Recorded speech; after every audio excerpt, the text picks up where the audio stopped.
Hello दोस्तों, आप सभी का स्वागत है मेरे YouTube चैनल पर। आई होप आप सभी अच्छे होंगे।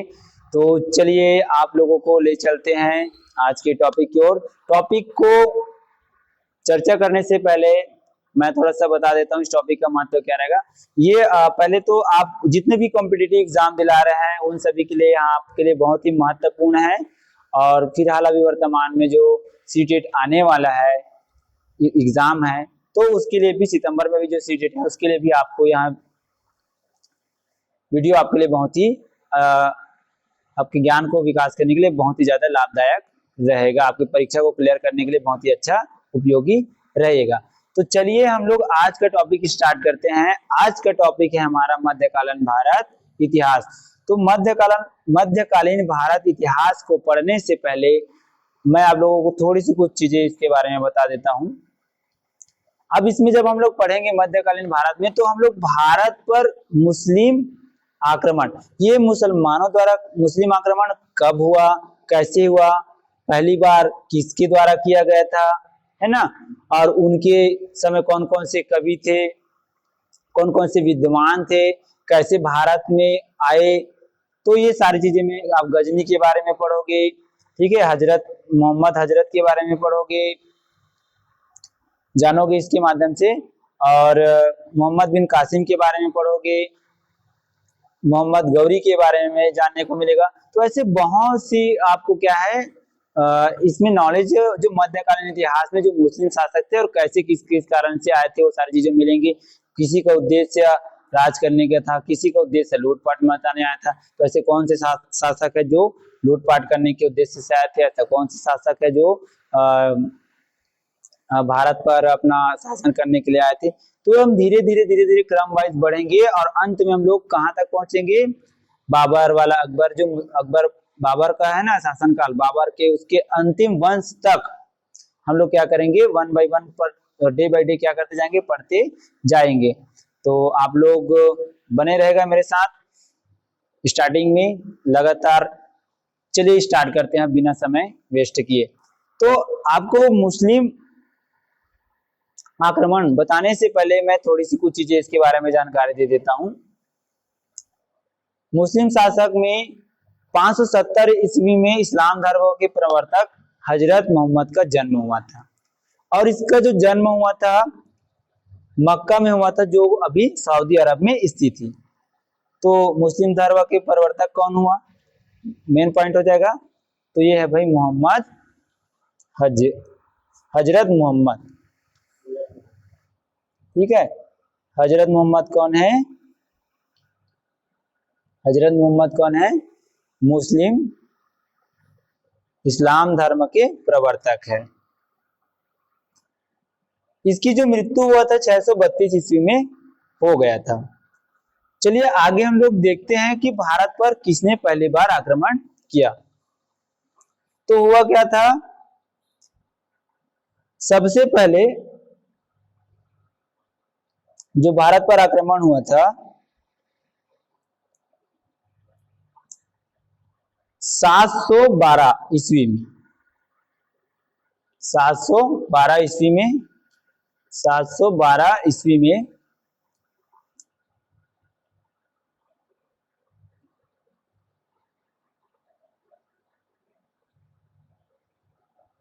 712 ईस्वी में मोहम्मद बिन कासिम के नेतृत्व में हुआ था। इससे पहले भी भारत पर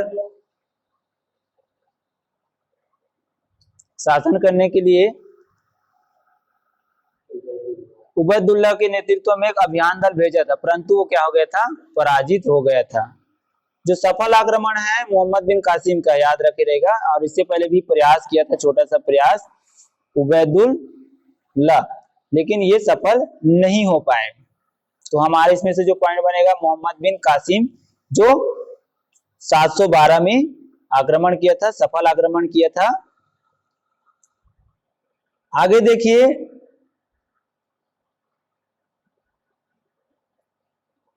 मोहम्मद बिन कासिम के नेतृत्व में इन्होंने सिंध पर आक्रमण किया, और सिंध पर आक्रमण करने के पश्चात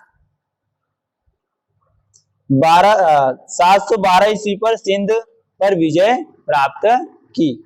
सिंध पर क्या किया? विजय प्राप्त किए, सिंध पर विजय प्राप्त किए। और ये जो सिंध पर विजय प्राप्त किए, इसकी सारी चर्चा हमको मिलेगा फारसी ग्रंथ की चचनामा में। फारसी ग्रंथ की चचनामा में इस जो भी युद्ध हुआ था सिंध विजय की सारी जानकारी हमको देखने को मिलेगा। सर हेनरी इलियट के बताते हैं कि जो मोहम्मद गजनी था वो भारत पर 17 बार क्या किया गया था? आक्रमण किया था। 17 बार आक्रमण किया था।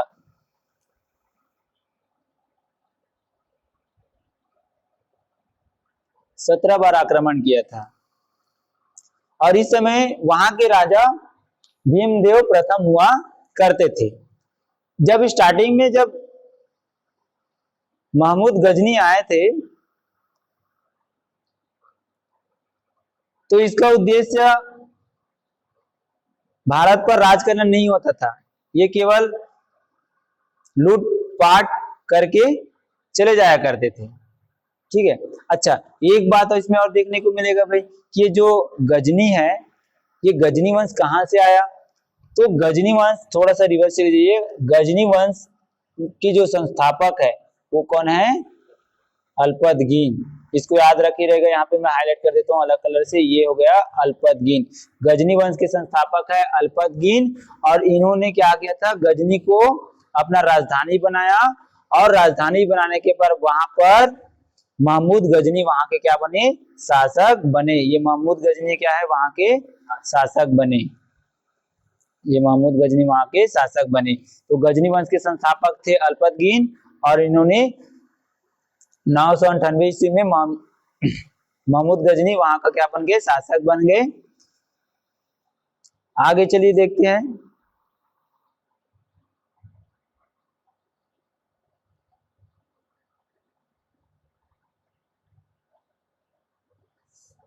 अब ये जो महमूद गजनी है ये क्या करते थे? ये चंदेलों पर आक्रमण कर दिया, और चंदेलों पर आक्रमण किया, और उस समय वहां के चंदेल वंश के जो शासक थे उसका नाम था हाँ, यहाँ पे हाईलाइट कर देता हूं मैं, विद्याधर था। और ये बहुत ही ज्यादा क्या थे? साहसी और शक्तिशाली हिंदू शासक थे, जिन्होंने मुसलमानों के ऊपर खुलकर विरोध और सफलतापूर्वक सामना भी किया।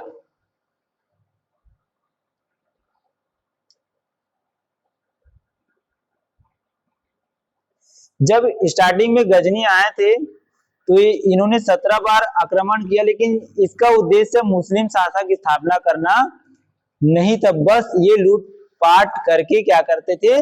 चले जाया करते थे। तो याद रखे रहेगा, लूटपाट मचाने वाला शासक कौन है? मोहम्मद गजनी, महमूद गजनी। कौन थे इसके? महमूद गजनी।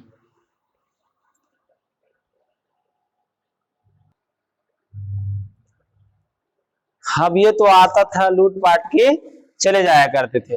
अब उस समय भाई प्रशंसा के लिए बहुत सारे नाम दिया हुआ करते थे। तो उस समय इसके बगदाद के खलीफा अल कादरी बिल्ला ने महमूद गजनी को क्या नाम दिया था? अमीन उद दौला। अमीन उद दौला, अमीन उल मिल्ला इत्यादि नामों से क्या किया जाता था? इसको उपाधि दिया गया था। ठीक है। आज के डेट में जिस समय चल रहा था ना राज अधिराज महाराज, उसी प्रकार से उस समय यहाँ के जो थे इसको यामीन उद दौला और यामीन उल मिल्ला, ये दोनों उपाधि दिया था। किसने दिया था? इसको भी याद रखना, बगदाद के खलीफा अल कादरी बिल्ला, ये बिल्ला, इसको याद रखना, इन्होंने उपाधि दिया था भाई, ये दोनों नाम दिया था। अब महमूद गजनी थे क्या थे? ये बहुत ही शिक्षित सुसभ्य और व्यक्ति हुआ करते थे। ये अपने यहाँ के विद्वान थे, और कलाकार थे, उनका बहुत ज्यादा सम्मान भी किया करते थे और वे समय समय पर उनको बुलाकर सभाएं भी आयोजित की जाती थी और उनसे चर्चा मशवरा भी किया जाता था। उसी समय इसके जो एक दरबारी थे, इतिहासकार, ठीक है, दरबारी इतिहासकार थे, इसका नाम याद रखना। तो बहुत सारे आपको विद्यमान देखने को मिल रहा है ना। तो उस समय के जो इसके दरबार के प्रमुख इतिहासकार थे, उसका नाम था उत्बी। उत्बी ये गजनवी के क्या थे? इतिहासकार थे। और इसने 2 ग्रंथ लिखी थी। उस ग्रंथ का नाम है किताब उल यामनी। किताब उल यामनी अथवा तारीखे ये यामनी। तो आपके पास प्रश्न ये बन के आ जाएगा भाई कि उदबी किसके इतिहासकार थे, तो आपको बताना पड़ेगा मोहम्मद गजनवी के। और बोलेगा उत्बी द्वारा लिखित पुस्तकों के या ग्रंथों के नाम बताइए, तो आपको पता होना चाहिए किताबुल यामनी, तारीखे ये यामनी, ये लिखे थे करके बताना चाहिए। अब ये यहाँ तक तो रहा। इसके बाद भी इसके यहाँ पे बहुत सारे इसके दरबार में दर्शन शास्त्री, ज्योतिष शास्त्री, संस्कृत के उच्च कोटि के बड़े बड़े विद्वान ये सारे हुआ करते थे। उन्हीं विद्वानों में एक इनके यहाँ जो प्रमुख विद्वान थे, इसका नाम भी हमको याद रखना जरूरी है। उस व्यक्ति का नाम है अल बरूनी। अल बरूनी, इसका नाम भी याद रखना, अल बरूनी। अल बरूनी क्या था? ये अल बरूनी है तारीख ए सुबुक तगीन। मैं इसको अलग कलर में हाईलाइट कर देता हूं।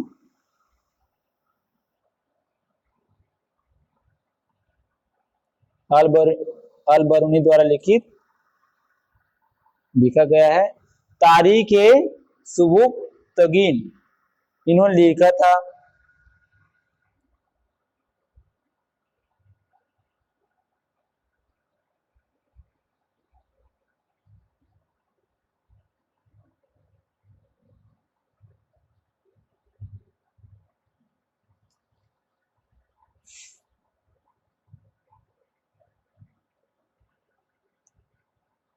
सॉरी, उच्च कोटि का विद्वान कौन था? अलबरूनी थे। यहाँ पे थोड़ा सा करेक्शन कर लेते हैं। और तारीख सुब्तगीन के का जो लेखक है उसका नाम क्या है? बैहाकी। ठीक है, बैहाकी नाम था तारीख सुब्तगीन। इसको याद रखना, अलबरूनी ने लिखा है, इसको लिखा है ये बैहाकी ने लिखा था। और इन्होंने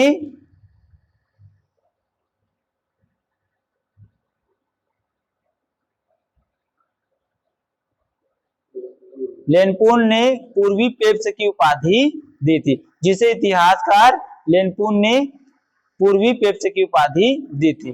फारस का कवि, उजारी, खुरासीन विद्वान, तुसी एवं अंसारी विद्वान, आजादी और फारूकी प्रमुख यहाँ के बहुत सारे व्यक्ति हुआ करते थे। इनमें से जो नहीं है मतलब जो इंपॉर्टेंट नहीं है, जो जो रहेगा उसको ध्यान में हाईलाइट करते हुए चलेंगे। इसको याद रखना भाई, शाहनामा। क्या नामा? शाहनामा। शाहनामा किसने लिखा है? तो शाहनामा के लेखक है फिरदौसी। इसका प्रश्न बनेगा, शाहनामा किसने लिखा है? फिरदौसी, या फिरदौसी द्वारा इनमें से कौन सी चीजें लिखा गया है? तो आपको पता होना चाहिए। तो फिरदौसी। और ये गजनवी के दरबार के प्रसिद्ध बहुत बड़े विद्वान हुआ करते थे। इसे पूर्व के होमर की उपाधि भी दिया गया था। इसको वहां के व्यक्ति पूर्व के होमर के नाम से भी इसको संबोधित किया करते थे।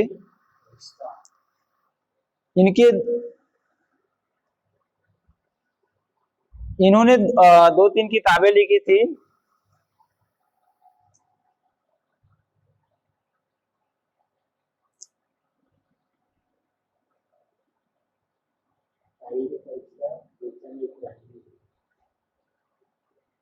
फरिश्ता 1560 से 1620 ईस्वी ने तारीख फरिश्ता गुलशन इब्राहिमी नामक किताबी लिखी। ठीक है, तो इसको अलग रखना। फरिश्ता जो है उन्होंने फरिश्ता ने क्या किया था, तारीख फरिश्ता और गुलशन इब्राहिमी नामक 2 किताबें लिखी थी। और इसका पूरा नाम था, फरिश्ता का पूरा नाम था मोहम्मद कासिम हिंदू शाह। ठीक है, तो शाहनामा किसने लिखा, फिरदौसी ने। इसे होमर की उपाधि दिया गया था। उसके बाद फरिश्ता फरिश्ता ने क्या क्या लिखा, तारीख फरिश्ता और गुलशन इब्राहिमी।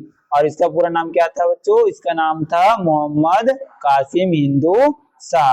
इनकी किताब तारीख फरिश्ता बीजापुर के शासक इब्राहिम आदिल शाह को समर्पित है।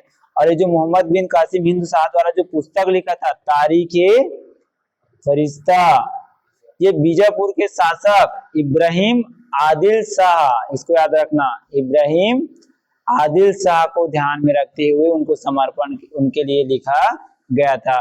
तो यहाँ से एक बनेगा फरिश्ता बुक किसने लिखा था, फरिश्ता ने कौन से बुक लिखा था, तो तारीख फरिश्ता गुलशन इब्राहिम। किसके संदर्भ में लिखा था, तो ये लिखा था इब्राहिम